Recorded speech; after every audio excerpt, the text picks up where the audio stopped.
Dear students, ग्रामीण संयुक्त परिवार पार्ट 2 आज हमारा टॉपिक है। इससे पूर्व कल वाले वीडियो में ग्रामीण संयुक्त परिवार पार्ट 1 में आपने ग्रामीण संयुक्त परिवार का अर्थ, परिभाषाएं और विशेषताओं के साथ साथ ग्रामीण संयुक्त परिवार के महत्व और दोषों के बारे में विस्तार से चर्चा की थी। उससे आगे ग्रामीण संयुक्त परिवार को प्रभावित करने वाले कारक कौन कौन से हैं, उस पर आज चर्चा करते हैं। इससे पूर्व आप देख चुके हैं कि ग्रामीण संयुक्त परिवार के अंदर बहुत सी कमियां आ गई हैं और ग्रामीण संयुक्त परिवार के दोषों के बारे में हमने विस्तार से चर्चा की है। ऐसे कौन से कारण हैं जिनसे संयुक्त परिवार प्रभावित हुआ है, पॉजिटिवली या नेगेटिवली। वर्तमान समय में ग्रामीण संयुक्त परिवार परिवर्तन के दौर में है, परिवर्तन की प्रक्रिया से गुजर रहा है और ग्रामीण संयुक्त परिवार की संरचना और उसके कार्यों में प्रतिदिन अनेकों परिवर्तन आ रहे हैं और इन परिवर्तनों के लिए जो उत्तरदायी कारक हैं वो इस प्रकार से हैं, इनको देखते हैं। नंबर 1, औद्योगिकरण, इंडस्ट्रियलाइजेशन। वर्तमान समय में नगरों में अधिकांशतः उत्पादन कार्य मशीनों की सहायता से होता है। इससे पूर्व ग्रामीण कुटीर व्यवसायों तथा कृषि कार्यों के द्वारा ही जीवन यापन होता था। औद्योगिकरण के फलस्वरूप अनेकों नए नए व्यवसायों का जन्म हुआ। वस्तु विनिमय का स्थान मौद्रिक विनिमय ने ले लिया। घर छोड़ करके नौकरी की तलाश में युवाओं का पलायन हुआ। ये सब कुछ संयुक्त परिवार के लिए प्रतिकूल परिस्थितियां लेकर आया।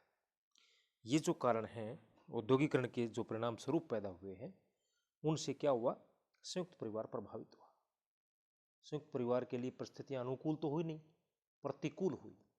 तो परिस्थितियां जो हैं संयुक्त परिवार के पक्ष में न रह करके विपक्ष में हुई, क्योंकि जब इंडस्ट्रियलाइजेशन होता है तो उसका सीधा असर कुटीर उद्योगों पर, कॉटेज इंडस्ट्री पर पड़ता है। और कॉटेज इंडस्ट्री गाँव में होते हैं, रूरल बेस्ड होते हैं।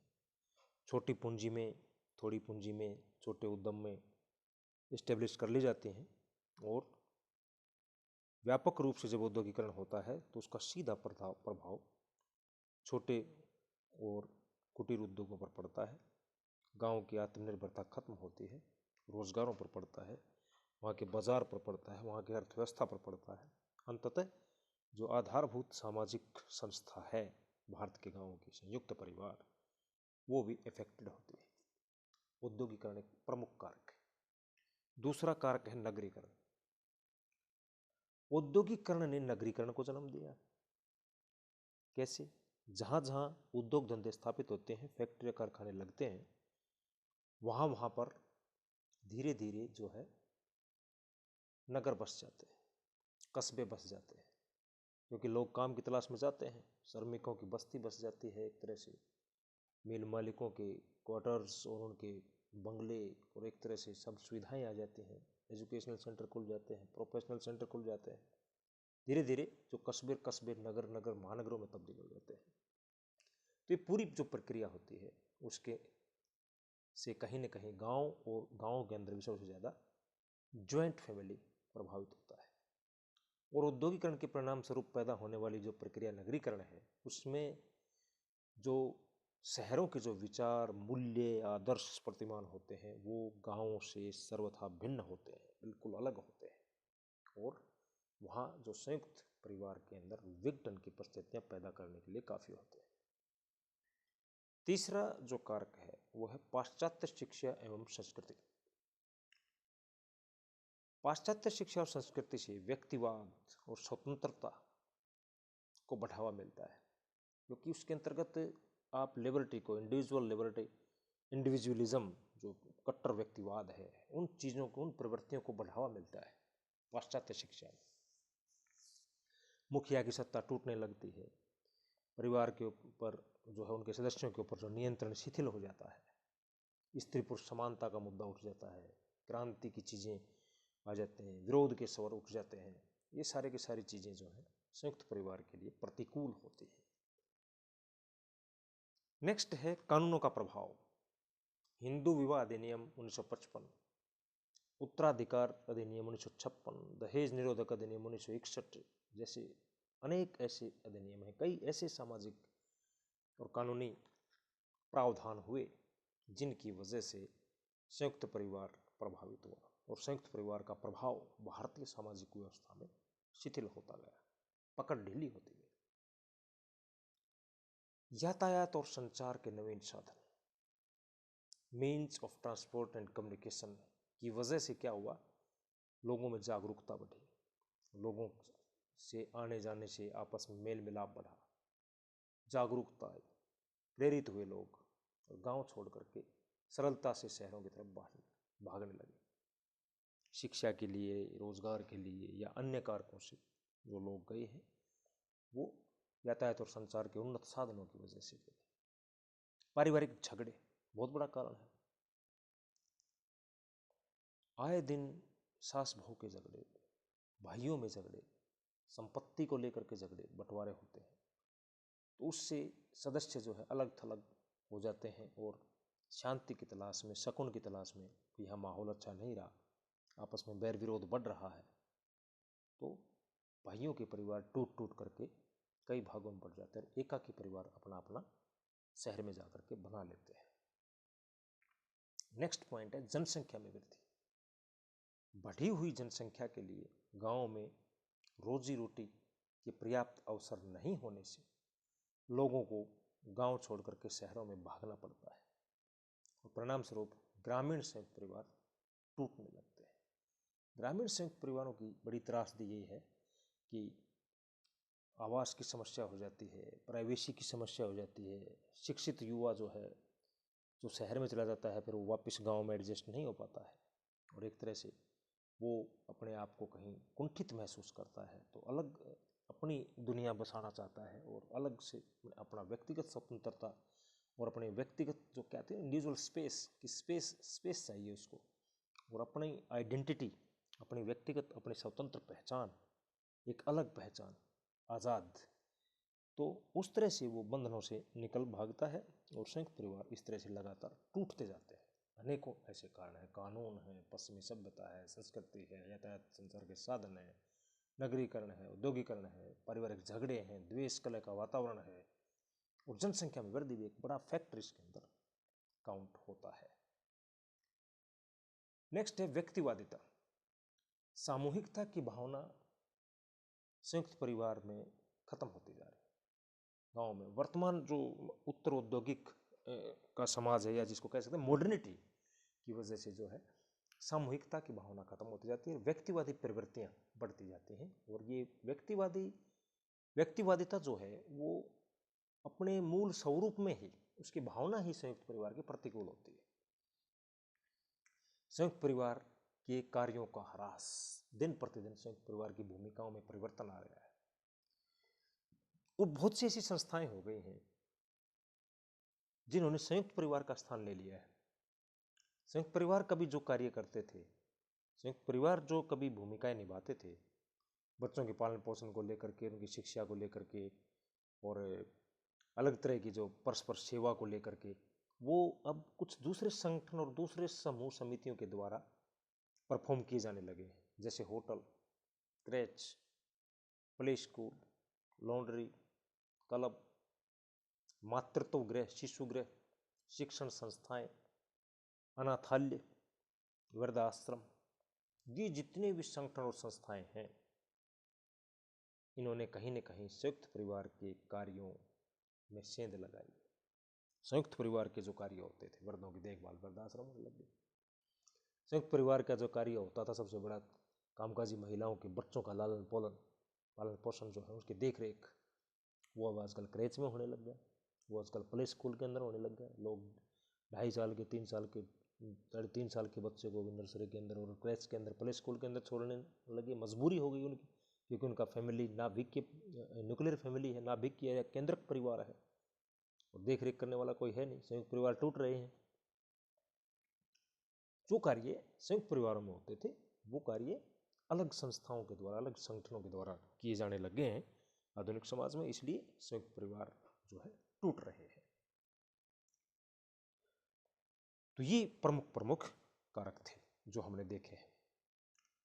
अब ग्रामीण संयुक्त परिवार में आने वाले परिवर्तन और इसका भविष्य क्या है? What is the future of joint family?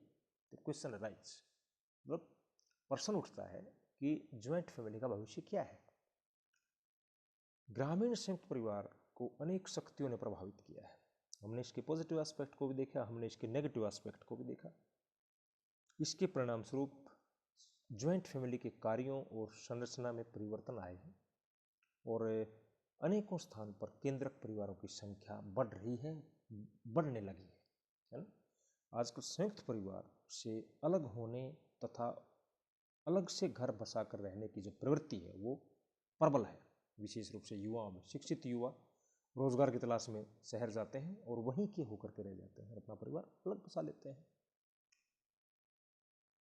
तो कुछ बदलाव हैं। जैसे पहला है, संयुक्त निवास स्थान अब संभव नहीं रह गए। अब ये बदलाव, जैसे हमने ऊपर चर्चा की बदलाव की और फिर फैक्टर्स की चर्चा की, अब जो चर्चा कर रहे हैं वो ये है कि भी ऐसी प्रवृत्ति चेंजेस क्या क्या आए हैं कि संयुक्त परिवार के स्वरूप में परिवर्तन कैसा हो रहा है ना, उसका फॉर्मेट कैसे चेंज हो रहा है कि निवास स्थान अब संभव नहीं रहा एक जगह पर, क्योंकि नौकरी की तलाश और शिक्षा के लिए सदस्यों को गांव से बाहर जाना पड़ता है। तो इसका मतलब शहरों में मकानों की समस्या के कारण जो है सामूहिक निवास स्थान संभव नहीं है। और ऐसा भी हम नहीं कह सकते कि संयुक्त परिवार पूरा का पूरा टूट जाता है। निवास स्थान अलग अलग होने से संयुक्त परिवार के स्वरूप में परिवर्तन आया है। संयुक्त परिवार कंप्लीटली टूटे भी नहीं है, तो हम ये कह सकते हैं बदलाव की प्रक्रिया में है। सामूहिक संपत्ति की जगह व्यक्तिगत संपत्ति का विचार आने लगा है, क्योंकि आज का आर्थिक युग है और लोग सभी अपने खुद का और अपने बीवी बच्चों का भविष्य सुरक्षित कर लेना चाहते हैं। सामूहिक उपासना समाप्त हो गई है, क्योंकि केंद्रक परिवार अलग अलग हो गए हैं, तो आप अलग अलग पूजा पाठ करते हैं, अपने अपने पत्नी और बच्चों के साथ जो है पूजा पाठ अलग, जैसे केंद्रक परिवार में रहते हैं तब अलग करते हैं, स्वाभाविक है। और मुखिया की सत्ता का ह्रास हुआ है। आजकल मुखिया के लिए ज़रूरी नहीं कि भी आप निरंकुश रूप से जो है ना कि तानाशाही रवैया रखेंगे और मुखिया का फैसला सर्वमान्य होगा, ऐसा नहीं होता है। सदस्य उसकी विरोध करते हैं, मुखालफत करते हैं, बगावत करते हैं। और मुखिया के लिए भी जो है अपना, चाहे सदस्य छोटी उम्र का ही क्यों ना हो, उससे अनुभवहीन ही क्यों ना हो, परिवार के अन्य सदस्यों की सलाह लेना मुखिया के लिए भी, कर्ता के लिए भी आवश्यक हो गया है, ज़रूरी हो गया है। ज्वाइंट फैमिली अगर है भी गाँव में कहीं भी, तो ज्वाइंट फैमिली में मुखिया जो है पुराने समय की भांति निरंकुश सत्ता नहीं चलाता। उसके अंतर्गत जो है अब उसको सदस्यों की, अन्य सदस्यों की भी, चाहे मेल हो या फीमेल हो, उनकी सलाह लेते हैं। ये स्वरूप में परिवर्तन हुआ है। महिलाओं का महत्व बढ़ा है, स्टेटस उनका ऊंचा हुआ है शिक्षा से, और जो अधिनियम आए थे उनमें उनको प्रॉपर्टी का हक मिला है। जैसे 1956 के अधिनियम से पहले महिलाओं को संपत्ति में अधिकार नहीं था भारतीय समाज के अंतर्गत, उसके बाद उनको संपत्ति में अधिकार मिला, क्योंकि स्वतंत्रता है तो अपने पैरों पर खड़ी हुई, तो उनके अंदर एक तरह से जो है स्वावलंबन का गुण आया, मजबूती आई, सशक्त हुई वो, और सशक्त होने से उनकी स्टेटस में सुधार हुआ, प्रशस्ति में सुधार हुआ। संयुक्त परिवार और एक उत्पादक इकाई के स्थान पर एक उपभोक्ता इकाई के रूप में परिवर्तित हो रहा है आजकल। ये इसके अंदर एक बुराई आ गई। नातेदारी का महत्व घट गया। तो नाते रिश्तेदार थे वो अनौपचारिक रूप से सदस्यों के अंदर मनमुटाव जो होते थे उनको दूर कर देते थे। जो छोटी मोटी बातों को घर के अंदर ही निपटा दिया जाता था नातेदारी रिश्तेदारों के दबाव की वजह से, वो अब कम हो गया है। उनका नियंत्रण बहुत शिथिल हो गया है। कोई नातेदार दूसरे नातेदार को मजबूर नहीं कर सकता चीज़ों के लिए। कोई मनमुटाव हो जाते हैं, आपस में वैमनस्य हो जाता है, तो नातेदार उसको आकर के दूर कर देते हैं। ये एक informal way of social control था, ये जो धीरे धीरे शिथिल हुआ है, कमजोर हुआ है। तो इन परिवर्तनों को देख करके हम कह सकते हैं कि संयुक्त परिवार विघटन की तरफ है और ये परिवर्तन के दौर से गुजर रहे हैं। संरचनात्मक दृष्टि से अनेकों बदलाव संयुक्त परिवार के अंतर्गत आए हैं, किंतु व्यवस्था ये ऐसी है जो पूर्ण रूप से कभी टूट नहीं सकती, पूर्ण रूप से कभी भी ग्रामीण भारतीय समाज से ये कभी खत्म नहीं हो सकती। हाँ, इतना हम अवश्य कह सकते हैं कि संयुक्त परिवार का भविष्य धुंधला नहीं है। ये अभी भी अपना अस्तित्व मजबूती से गांव में बनाए हुए है। हाँ, इसका रूपांतरण अवश्य हो रहा है। इसको परिवर्तन के बजाय हम रूपांतरण शब्द का इस्तेमाल कर रहे हैं, चेंज नहीं बल्कि ट्रांसफॉर्मेशन। संयुक्त परिवार बदले नहीं है, बल्कि इनके स्वरूप में बदलाव हो रहा है। भारत के संयुक्त परिवार का रूपांतरण हो रहा है।